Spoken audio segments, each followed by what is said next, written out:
s'il le faut. Il faut changer la loi. Je vais redonner la parole dans un instant à Sabrina Medjeber, mais avant, je voudrais entendre Axel Ronde, qui va être avec nous un bon petit moment dans cette émission, parce qu'il faut qu'on parle aussi évidemment de ce trafic de drogue et de ce qu'il entraîne aujourd'hui dans notre pays, et notamment à Échirolles. J'en parlais au début de cette émission avec ces vidéos publiées sur les réseaux sociaux où on voit pratiquement en direct l'exécution d'un homme, et on va essayer de comprendre et d'expliquer ce qui s'est passé. Mais avant, puisque vous êtes avec nous, Axel Ronde, porte-parole du syndicat de police CFTC. Merci beaucoup d'être avec nous. Bonjour. Bonjour. Axel Ronde, par rapport aux supporters de foot, il y a des matchs qui arrivent, je le disais, donc en fin de semaine, que ce soit Nice avec Saint-Étienne, que ce soit évidemment PSG face à Arsenal, avec les conséquences que ça pourrait avoir dans la rue. Qu'est-ce que l'on peut faire pour empêcher la casse les soirs de match, et notamment de ces clubs-là qui se font remarquer en permanence, enfin pas les clubs eux-mêmes, mais leurs supporters ou soi-disant supporters? Le problème, c'est qu'on s'est trop habitué à ce type d'événements dans notre pays. Dès qu'il y a des rassemblements festifs, populaires ou revendicatifs, vous avez des individus qui ne cherchent qu'une chose, c'est à en découdre avec les forces de l'ordre, à piller, à casser, à voler. On n'est plus du tout dans ce qui pourrait représenter le foot, puisque beaucoup ne sont pas réellement supporters. D'ailleurs, on voit bien les vrais supporters comme à Lens, comment ils se sont comportés. Ça a été quand même quelque chose de magnifique. Il n'y a pas eu de débordement. Donc quand on aime réellement son équipe de foot et qu'on respecte finalement sa ville, il n'y a pas de débordement. Donc on est vraiment dans quelque chose qu'il ne faut pas prendre au pied de la tête en disant que c'est des gens du foot. Non, ils prennent du prétexte du foot pour casser et piller. Mais au-delà de ça, la police nationale fait le job, puisqu'à chaque fois il y a énormément d'interpellations. On remet à la justice des individus. Mais le problème, c'est que la justice est faite d'une telle manière que la parole du policier n'est plus vraiment pris en compte sur des interpellations, sur des maintiens de l'ordre. Il faut qu'on arrive à apporter la preuve que l'individu a bien commis ce que nous avons observé. Donc il faut aussi faire évoluer la chose en disant que la parole du policier est supérieure. C'est ce qui était le cas il y a 20 ou 30 ans. Aujourd'hui, on a enlevé des pouvoirs, si vous voulez, aux policiers, et maintenant il faut que ça soit regroupé par des éléments concrets sur le terrain. Alors même que nous avons affaire à des situations extrêmes, terribles, avec des scènes de guérilla urbaine, de pillage. On a vu ce que sont capables de faire des jeunes, des très très jeunes. Alors oui, moi j'entends dire qu'il faut punir aussi les parents, mais au-delà de ça, quand vous voyez la capacité, ce qu'ils sont capables de faire ces jeunes, vous imaginez à leurs parents ce qu'ils pourront leur faire, les menacer aussi. Vous savez, il y a des familles, ils ne peuvent même pas parler à leurs enfants parce que les enfants sont devenus terribles. Il va falloir changer la loi de 1945. Il faut l'abolir. Véronique Jacquier, beaucoup plus fort. Pardon, Axel Ronde. Véronique Jacquier fait la moue, mais ce qui est vrai, c'est qu'aujourd'hui... Je suis tout à fait d'accord. Il faut changer la loi de 45. Non, mais il faut changer la loi de 45, c'est une chose, mais par rapport aux parents qui n'arrivent plus à gérer leurs gamins, qui ont 16 ou 17 ans, qui font déjà 2 mètres de haut et qui sont baraqués, je peux l'entendre. Je peux l'entendre, qu'il y ait des parents qui aient peur de leurs gamins aujourd'hui dans certains quartiers. Je l'entends. Non, mais je peux l'entendre aussi, mais pendant des décennies, les parents, quand même, ont élevé leurs enfants sans se dire qu'un jour, éventuellement, ils avaient des comptes à rendre.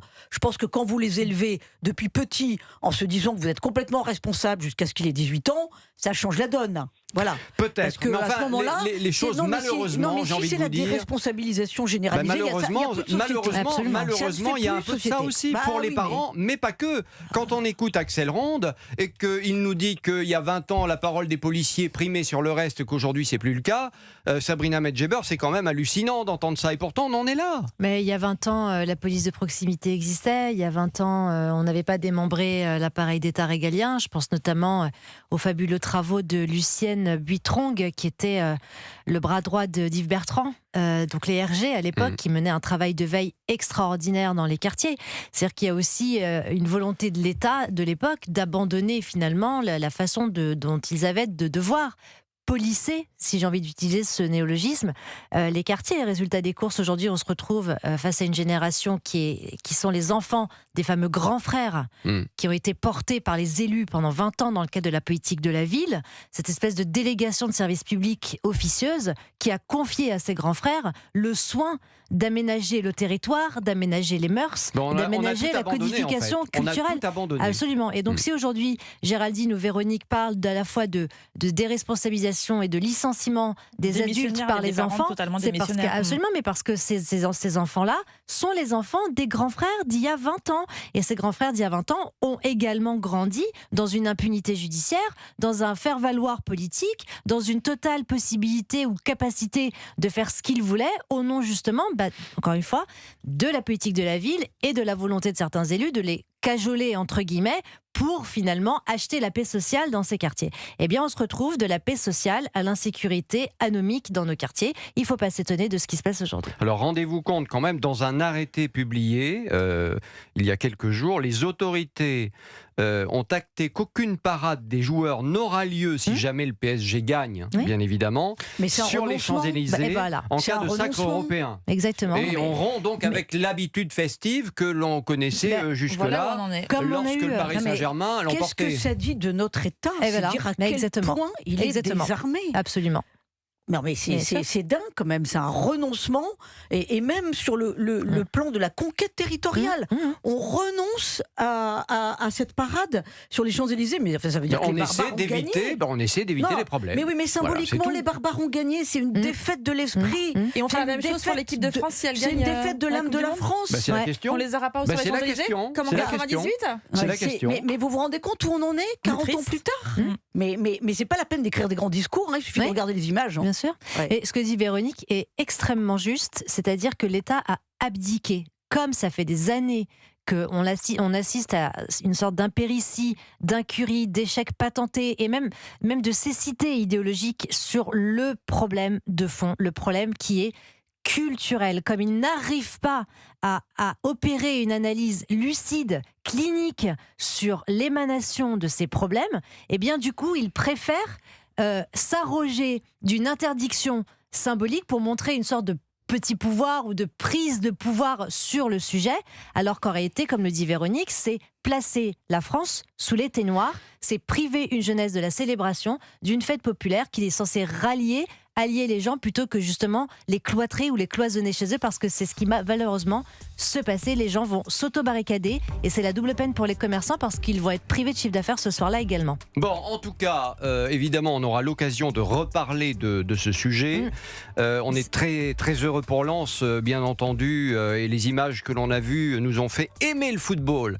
Et c'est quand même ça qui est le plus important. Axel Ronde, que vous avez entendu, qui est porte-parole du syndicat de police CFTC, sera avec nous dans quelques minutes à nouveau pour évoquer cette fois un autre sujet. Il y a eu la joie du week-end avec le foot et puis il y a aussi les drames du week-end et c'est vrai que les images que l'on a vues sur les réseaux sociaux, vous ne les avez peut-être pas encore vues, mais on va vous les décrire dans quelques instants avec ce jeune homme qui a un revolver sur la tempe, qui est obligé de réciter donc un texte qu'on lui a donné pour dire qu'il n'a pas travaillé avec le bon réseau de trafiquants de drogue. Visiblement, ça se passe à Échirolles et en plus, il a abattu pratiquement en direct dans sa voiture quelques minutes plus tard. On va évoquer tout ça, bien entendu, dans quelques instants sur Europe 1. Restez avec nous. Et appelez-nous au 01 80 20 39 21, le numéro du standard d'Europe 1 et non surtaxé. Vous avez la parole de 11h30 à 13h avec Christophe Bordet sur Europe 1.